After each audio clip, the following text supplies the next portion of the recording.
പെട്രോളിനും ഗ്യാസിലുമൊക്കെ പണി കിട്ടിയ ഇന്ത്യക്കാർക്ക് ഇരുട്ടടിയായി മൊബൈൽ റീചാർജ് കൂടി വന്നാലോ? അതെ, അടുത്ത കുറച്ചു മാസങ്ങൾക്കുള്ളിൽ ഇന്ത്യയിലെ ടെലികോം കമ്പനികൾ നിരക്ക് വർധന നടപ്പിലാക്കുമെന്നാണ് ചില സാമ്പത്തിക സ്ഥാപനങ്ങളുടെ റിപ്പോർട്ട്. പക്ഷേ ഇക്കുറി നിരക്ക് വർധന ഉപഭോക്താക്കൾക്ക് താങ്ങാൻ ആയേക്കില്ല എന്ന മുന്നറിയിപ്പ് കൂടിയുണ്ട്. ഏകദേശം 2 വർഷത്തിനു ശേഷമാണ് ഇന്ത്യയിൽ ടെലികോം നിരക്ക് വർധനയ്ക്ക് കളമൊരുങ്ങുന്നത്.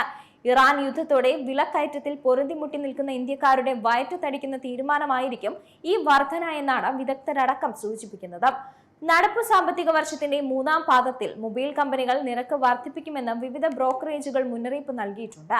നിരക്ക് വർധന നടപ്പിലാക്കിയില്ലെങ്കിൽ കമ്പനികളുടെ വരുമാനം പരിമിതമായിരിക്കുമെന്നും ഇവർ പറയുന്നു. 2019 ശേഷമുള്ള എല്ലാ 2 വർഷങ്ങളിലും ഇന്ത്യൻ ടെലികോം കമ്പനികൾ 19 മുതൽ 29% വരെ നിരക്ക് വർദ്ധിപ്പിച്ചിട്ടുണ്ട്.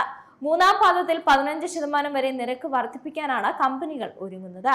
ഇന്റർനെറ്റിന് ചിലവാക്കുന്ന തുകയിലും ഒരു ഉപഭോക്താവിൽ നിന്ന് ലഭിക്കുന്ന ശരാശരി വരുമാനത്തിലും ഇന്ത്യ ഏറെ പിന്നിലാണെന്നാണ് മൊബൈൽ കമ്പനികൾ ഉയർത്തുന്ന വാദം. അതുകൊണ്ട് തന്നെ നിരക്ക് വർധനയ്ക്കുള്ള സാധ്യതയും കൂടുതലാണ്. എന്നാൽ ഇത് ഉപഭോക്താക്കൾക്ക് താങ്ങാനാകുമോ എന്ന കാര്യത്തിൽ ബ്രോക്കറേജുകൾ സംശയവും പ്രകടിപ്പിക്കുന്നുണ്ട്. ഇന്ത്യക്കാരുടെ പ്രതിശീർഷ വരുമാനം വളരെ കുറവാണ്. നിരക്ക് കൂട്ടിയാൽ അവർക്ക് താങ്ങാനായേക്കില്ല. ഇപ്പോൾ തന്നെ ഇന്ത്യയിലെ ഉപഭോക്താക്കൾ മറ്റു രാജ്യങ്ങളെക്കാൾ കൂടുതൽ നിരക്കാണ് അടച്ചുകൊണ്ടിരിക്കുന്നത്. മൊബൈൽ ഫോൺ ഇന്ന് എല്ലാവരുടെയും ജീവിതത്തിന്റെ ഭാഗമായി മാറിക്കഴിഞ്ഞു.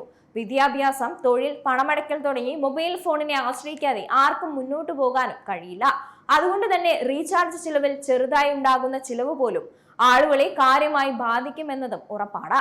ഇന്ത്യൻ ടെലികോം വിപണി വലുതാണെങ്കിലും പല ഉപഭോക്താക്കളും ഇപ്പോഴും ചെറിയ റീചാർജ് പ്ലാനുകൾ തന്നെയാണ് തിരഞ്ഞെടുക്കാറുള്ളത്.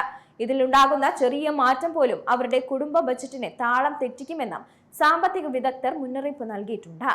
ആളുകൾ മൊബൈൽ റീചാർജിന് വേണ്ടി ചിലവാക്കുന്ന തുക കുറയ്ക്കാനും സാധ്യതയുണ്ട്. പല ആളുകളും ഒന്നിലധികം സിം കാർഡുകൾ ഉപയോഗിക്കുന്നവരാണ്. നിരക്ക് വർധന ഇതിലും മാറ്റം വരുത്താൻ സാധ്യതയുണ്ട്.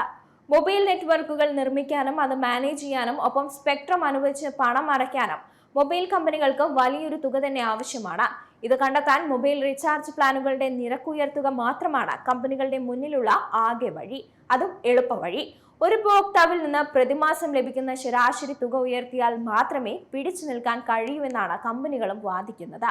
അതേസമയം ബ്രോഡ്ബാൻഡ് ഇന്റർനെറ്റ് കണക്ഷന് ഇന്ത്യയിൽ ഈടാക്കുന്ന തുക ചൈന, ജപ്പാൻ, കാനഡ പോലുള്ള രാജ്യങ്ങളെക്കാൾ വളരെ കുറവാണെന്നും വിലയിരുത്തലുണ്ട്. അതുകൊണ്ട് തന്നെ ബ്രോഡ്ബാൻഡ് ഇന്റർനെറ്റിൽ വില വർധന കാര്യമായി ഉപഭോക്താക്കളെ ബാധിച്ചേക്കില്ലെന്നും റിപ്പോർട്ടുണ്ട്. ഏറ്റവും പുതിയ വാർത്തകളും വിശേഷങ്ങളും വിരൽത്തുമ്പിലറിയാൻ സീ മലയാളം ന്യൂസ് എല്ലാ ഡിജിറ്റൽ പ്ലാറ്റ്ഫോമുകളിലും ലഭ്യം.